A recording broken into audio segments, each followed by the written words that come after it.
તો રાજ્યમાં આગામી દિવસોમાં માવઠાની ચેતવણી વચ્ચે જૂનાગઢ પંથકના ખેડૂતોમાં ભયનો માહોલ જોવા મળી રહ્યો છે।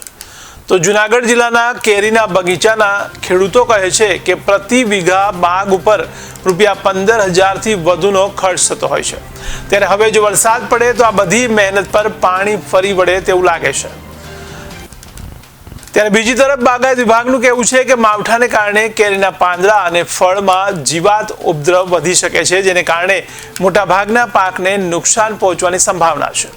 ત્યારે હાલ તો કેસર કેરીના ઓછા ઉત્પાદનને કારણે આર્થિક સ્થિતિમાં આવી ચૂકેલા ખેડૂતો માટે આ માવઠું ચિંતાનું કારણ બની શકે છે।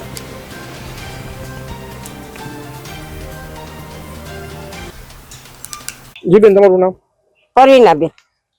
શું હાલત છે અત્યારે કેરીની હાલત આમ જોવો તમે જોવો તો સૌ આમાં શેકાઈ તે કેરી દેખાય આમાં અને માવઠું થઈ ગયું? હા, માવઠું થઈ ગયું,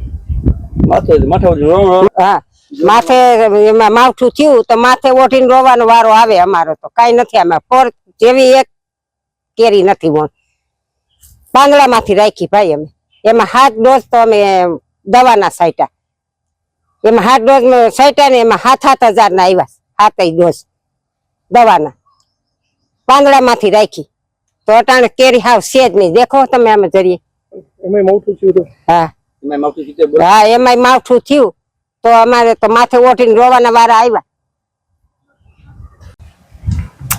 જી ચાલો, મારું નામ રણછોડભાઈ બચ્ચુભાઈ છે। ચંદ્રસર બગીચો રાખ્યો છે, મારે બહુ નુકસાની છે। જો તેમાં વાવાઝોડું આવી જાય, વરસાદ આવી જાય, માવઠું થાય તો અમે તો માથા ઉડીને રહેવાનો વારો આવે। અત્યારે અમારી પરિસ્થિતિ હાવ નબળી અત્યારે છે મારી। અત્યારે તો મારે વાવાઝોડું થઈ જાય ને માવઠું આવી જાય તો અમારે કઈ વસ્તુનું કઈ થાય નહીં। અમારે કેટલા વીઘા એક ગણીએ નથી ભાઈ કેરી। કેટલા વીઘા? 15 વીઘા। કેટલો ખર્ચો લાગે વીઘે? 15,000 રૂપિયા।